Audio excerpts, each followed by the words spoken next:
পানির জন্য যুদ্ধ করবে পাকিস্তান। সিন্ধুর পানি না পেলে মোদির ঘুম হারাম করে দেওয়ার কড়া হুঁশিয়ারি।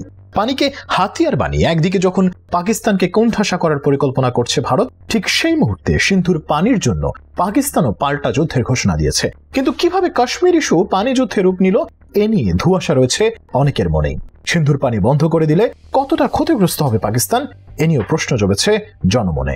ভারতের জম্মু কাশ্মীরের পেহেলগামে ঘটে যাওয়া নজিরবিহীন হামলার পরই দিল্লি পাকিস্তানকে দোষারোপ করে এবং সিন্ধু পানি চুক্তি সাময়িকভাবে স্থগিতের ঘোষণা দেয়। ভারতের এই পদক্ষেপ পাকিস্তানে প্রবল প্রতিক্রিয়ার জন্ম দেন। পাকিস্তানের পিপিপি দলের চেয়ারম্যান বিলাওয়াল ভুট্টো জারদারি ভারতের পদক্ষেপের বিরুদ্ধে তীব্র হুঁশিয়ারি দেন। তার ভাষায়, সিন্ধু আমাদের, এটি আমাদেরই থাকবে, এখানে আমাদের পানি বইবে, নয়তো তাদের রক্ত। দীর্ঘ 60 বছরও বেশি সময় ধরে ভারত ও পাকিস্তানের মধ্যে পানি সম্পদ ব্যবস্থাপনার মূল ভিত্তি ছিল সিন্ধু পানি চুক্তি। সিন্ধু নদের উৎপত্তি তিব্বতে, সেখান থেকে প্রবাহিত হয়ে জম্মু ও কাশ্মীর দিয়ে পাকিস্তানে ঢুকেছে। 1960 সালে বিবাদমান দুই প্রতিবেশী দেশ ভারত ও পাকিস্তানের মধ্যে পানির ন্যায্য বন্টন নিয়ে এক ঐতিহাসিক চুক্তি অনুষ্ঠিত হয়েছিল। তৎকালীন বিশ্বব্যাংক সেই চুক্তিতে মধ্যস্থতা করেছিল। ইতিহাসে সেই চুক্তি সিন্ধু নামের পানি চুক্তি নামে খ্যাত। সেই চুক্তিতে সই করেছিলেন ভারতের প্রথম প্রধানমন্ত্রী জওহরলাল নেহরু এবং পাকিস্তানের প্রেসিডেন্ট আইয়ুব খান। দীর্ঘ সময় ধরে নানা রাজনৈতিক টানাপোড়েন, এমনকি 3টি যুদ্ধ সত্ত্বেও এই চুক্তি অটুট থেকেছে। কিন্তু সাম্প্রতিক ঘটনাবলী একে বড় সংকটে ফেলেছে। স্পষ্টভাবেই সিন্ধু চুক্তি স্থগিতের মাধ্যমে দুই দেশ জড়িয়ে পড়ার আশঙ্কায় রয়েছে বড় ধরনের যুদ্ধে।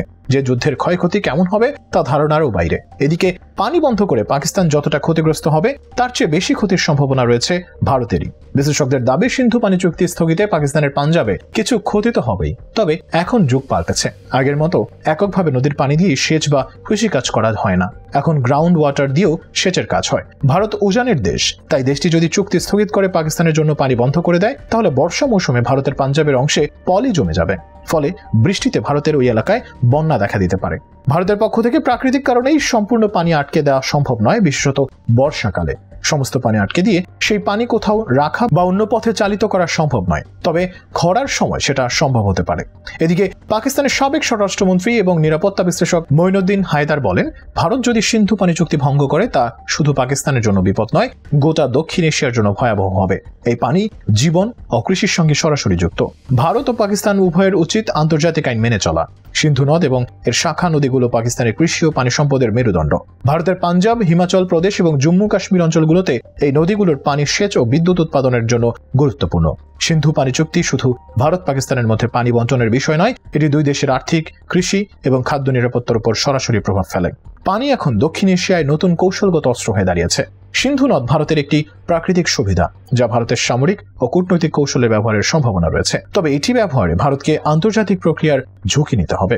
পানি নিয়ে চলমান আলোচনার মাঝেই ঝিলাম নদীর পানি ছেড়ে দিয়েছে ভারত, যেখানে বিগত বছরে হঠাৎ পানি ছেড়ে দিয়ে ফেনীতে বন্যা সৃষ্টি করেছিল ভারত। সেই একই কায়দা এবার পাকিস্তানকে পানিতে ডুবিয়েছে ভারত। ভারত ঝিলাম নদীতে স্বাভাবিকের চেয়ে বেশি পানি ছেড়ে দিয়েছে, যার কারণে মাঝারি বন্যা হচ্ছে।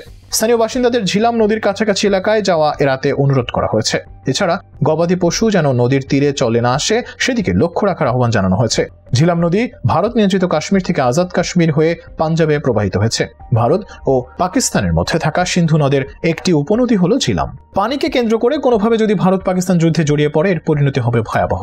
ধারণা করা হচ্ছে সাম্প্রতিক যে কোনো যুদ্ধের চেয়ে কয়েক গুণ বেশি ক্ষয়ক্ষতি হবে এই যুদ্ধে। উভয় দেশই জানে, বড় আকারের যুদ্ধ হলে তা তাদের অর্থনীতিকে ধ্বংস করে ফেলবে, ব্যাপক প্রাণহানি ঘটাবে এবং রাষ্ট্রের অখণ্ডতাকে নস্যাৎ করে দেবে। যুদ্ধ হলে কয়েক কোটি মানুষ বাস্তুচ্যুত হবে এবং সমগ্র অঞ্চলে দুর্ভিক্ষ দেখা দেবে। আর প্রতিবেশী দুই দেশের মধ্যে সংঘাত পরমাণু যুদ্ধে রূপ নিলে তার সমগ্র ভূখণ্ডকে বিরান ভূমিতে পরিণত করবে। বড় বড় শহরগুলো পরমাণু হামলার টার্গেট হবে এবং মুহূর্তেই ধ্বংস হয়ে যাবে। বিশ্লেষকরা বলছেন, ভারত ও পাকিস্তানের মধ্যে যুদ্ধ হলে তার পরিণতি হবে ভয়াবহ। এই যুদ্ধে কেউই জিতবে না। যুদ্ধ দুটি দেশকেই পঙ্গু করে দেবে। আশেপাশের অন্য দেশগুলোর উপর এর মারাত্মক প্রভাব পড়বে। এমনকি সমগ্র বিশ্ব এই যুদ্ধের প্রভাবে ক্ষতিগ্রস্ত হবে, তাতে কোনো সন্দেহ নেই। তাই যুদ্ধ কোনো সমাধান নয়, শান্তির পথই একমাত্র সমাধান।